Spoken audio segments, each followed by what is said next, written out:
A las 9:30 de la mañana del 1 de mayo de 1942, el contraalmirante Matome Ugaki estaba de pie en el comedor convertido del acorazado Yamato, observando a oficiales jóvenes que colocaban bloques de madera en una mesa de juego masiva que representaba el Océano Pacífico. A su alrededor, 20 almirantes de alto rango en uniformes de gala entraron en la sala, cada uno seguido por oficiales de Estado Mayor que llevaban carpetas de planes operacionales.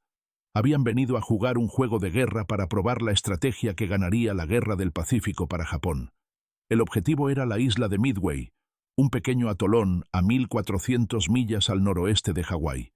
El plan era la obra maestra del almirante Isoroku Yamamoto: atraer a los portaaviones estadounidenses a una trampa, destruirlos en una sola batalla decisiva y obligar a Estados Unidos a negociar la paz. Era brillante, complejo, e involucraba la coordinación de cientos de barcos a través de miles de millas de océano.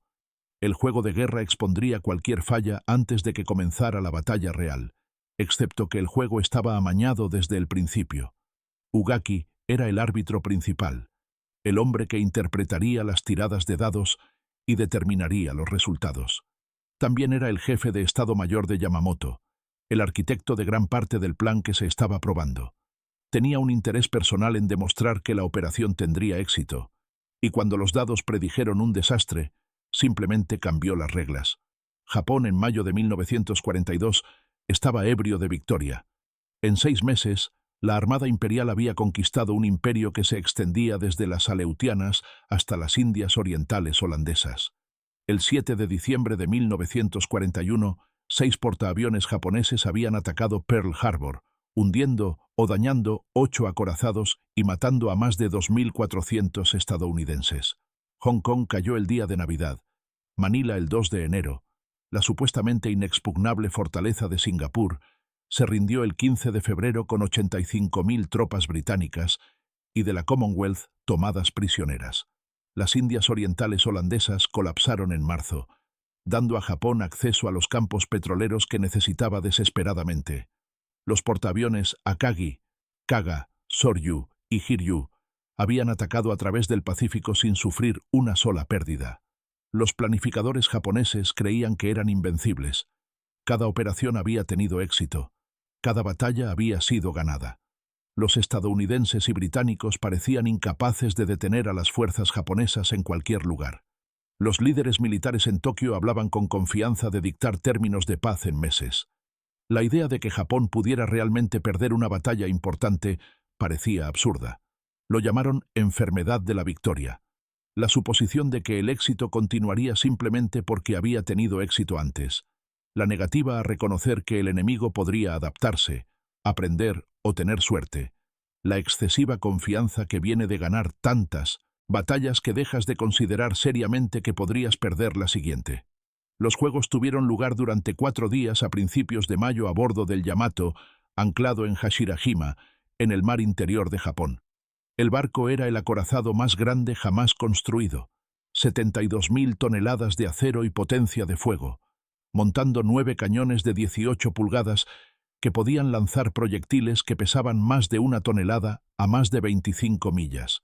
El comedor había sido despejado de muebles y reemplazado con un modelo a escala del Pacífico. La mesa medía casi 40 pies de ancho, cubierta con un mapa cuadriculado que mostraba Midway, Hawái y el vasto océano entre ellos.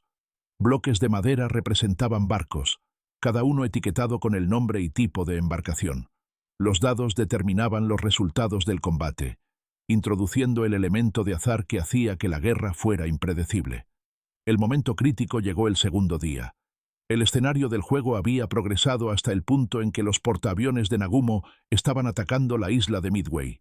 Los aviones japoneses bombardearon el aeródromo mientras los portaaviones se preparaban para un ataque de seguimiento. Entonces el jugador estadounidense, un oficial subalterno cuyo nombre nunca fue registrado, hizo un movimiento agresivo. Envió bombarderos con base en tierra desde Midway para atacar los portaaviones japoneses mientras sus propios aviones estaban fuera. El árbitro para esta fase del juego era el teniente comandante Masatake Okumiya, un oficial del Estado Mayor de la División de Portaaviones. Siguiendo las reglas, Okumiya tiró los dados para determinar cuántos impactos anotaron los bombarderos estadounidenses en los portaaviones japoneses. Los dados mostraron un 9. Según las tablas de daños, 9 impactos significaban 2 portaaviones hundidos. Akagi y Kaga, los portaaviones más grandes de la fuerza de ataque, fueron considerados destruidos. Ugaki observó este resultado con visible disgusto. 2 portaaviones hundidos por bombarderos con base en tierra era imposible. No creía que los estadounidenses fueran tan agresivos. Ugaki anuló los dados y redujo los impactos de 9 a 3. Kaga todavía estaba hundido, pero Akagi solo estaba dañado, aún operativo. El juego continuó. Okumiya estaba sorprendido, pero no dijo nada. Era un teniente comandante y Ugaki era un contraalmirante y la mano derecha de Yamamoto. Objetar no lograría nada y podría dañar la carrera de Okumiya. Pero incluso el daño reducido era demasiado para que Ugaki lo aceptara. Más tarde en los juegos, cuando el escenario pasó a la siguiente fase de operaciones, Kaga misteriosamente reapareció. El portaaviones que había sido hundido horas antes en el tiempo del juego estaba de vuelta en el tablero, listo para participar en la siguiente operación. No se dio ninguna explicación. El árbitro simplemente había decidido que hundir a Kaga era inconveniente para el plan general. Así que Kaga no permanecería hundido. Esta no fue la única manipulación. A lo largo de los 4 días de juegos, siempre que las tiradas de dados sugerían pérdidas o reveses japoneses, Ugaki intervenía. Los resultados del combate aéreo se ajustaban a favor de Japón. Las fuerzas estadounidenses se comportaban de maneras que las hacían fáciles de derrotar. Los escenarios que podrían exponer fallas en el plan se consideraban poco realistas y se repetían hasta que producían resultados aceptables. La manipulación más reveladora involucró los movimientos de los portaaviones estadounidenses. En el plan real, Yamamoto esperaba que los portaaviones estadounidenses salieran de Pearl Harbor después de que comenzara el ataque a Midway, corriendo para defender la isla y cayendo en la trampa que las fuerzas japonesas habían preparado. Pero en los juegos de guerra, el jugador estadounidense probó una estrategia diferente. Salió temprano con los portaaviones, posicionándolos cerca de Midway antes de que comenzara el ataque japonés, permitiéndoles atacar primero. Esto era exactamente lo que sucedería en la batalla real un mes después. Pero en el juego, Ugaki dictaminó que este escenario era imposible. Los estadounidenses no podían saber que el ataque venía y no podían posicionar portaaviones por adelantado. Un oficial sí habló. El comandante Minoru Genda, uno de los tácticos de portaaviones más brillantes de la Armada japonesa, estaba preocupado por la suposición de que los estadounidenses no saldrían temprano. Genda había planeado el ataque a Pearl Harbor y entendía que los estadounidenses eran capaces de sorpresa y agresión. Advirtió que si los portaaviones estadounidenses ya estaban cerca de Midway cuando comenzara el ataque, toda la operación podría estar en peligro. Las preocupaciones de Genda fueron reconocidas y desestimadas. El plan asumía que los estadounidenses reaccionarían, no anticiparían. Cambiar esa suposición requeriría rediseñar toda la operación, y nadie quería hacer eso. La primera mentira era que la inteligencia japonesa era confiable. En realidad, los criptoanalistas estadounidenses habían descifrado el código naval japonés designado JN-25. Para abril, sabían que Japón estaba planeando una operación importante contra un objetivo con nombre en código AF. El comandante Joseph Rochefort creía que AF era Midway. Para probar su caso, Rochefort ideó un truco simple. Hizo que la base en Midway enviara un mensaje de radio sin cifrar, informando que su planta de destilación de agua se había averiado y la isla tenía escasez de agua dulce. Era una fabricación completa, pero la inteligencia japonesa interceptó el mensaje y cayó en la trampa. 2 días después, los descifradores estadounidenses interceptaron un informe de inteligencia japonés que indicaba que AF tenía escasez de agua. Rochefort tenía su prueba. AF era Midway. Los estadounidenses sabían dónde vendría el ataque y aproximadamente cuándo sucedería.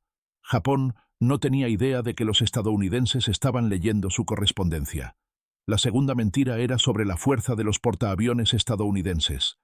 En la batalla del Mar del Coral, a principios de mayo, Las fuerzas de portaaviones japonesas y estadounidenses habían librado la primera batalla naval de la historia, donde los barcos opuestos nunca se avistaron entre sí.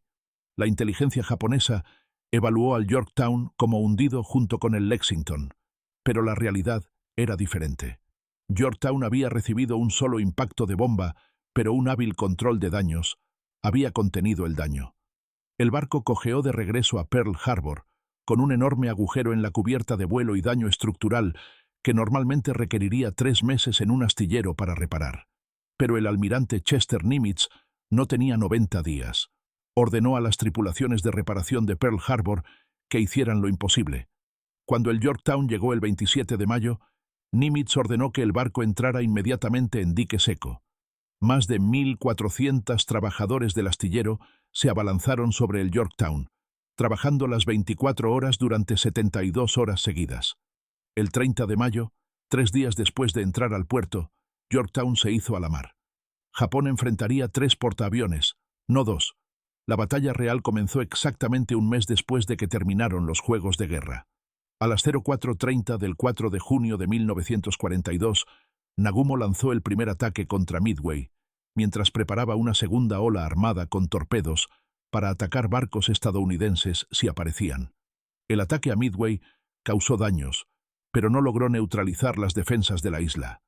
Nagumo tomó la decisión que condenaría a su flota.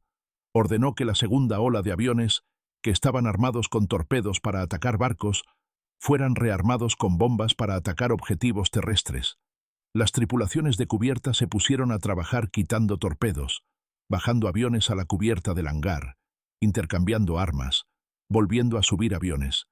Era un caos organizado y dejó a los portaaviones vulnerables. Los ataques estadounidenses comenzaron a las 09:30. Los bombarderos torpederos de Hornet, Enterprise y Yorktown presionaron sus ataques con valentía suicida. Los cazas Zero japoneses los masacraron. De 41 Devastators que atacaron, solo 6 sobrevivieron y ni un solo torpedo impactó. El sacrificio parecía sin sentido, pero los ataques con torpedos atrajeron a los cazas japoneses a baja altura y dispersaron la patrulla aérea de combate a través de millas de océano. Los portaaviones estaban expuestos y en lo alto, invisibles para los vigías japoneses, enfocados en los bombarderos torpederos abajo.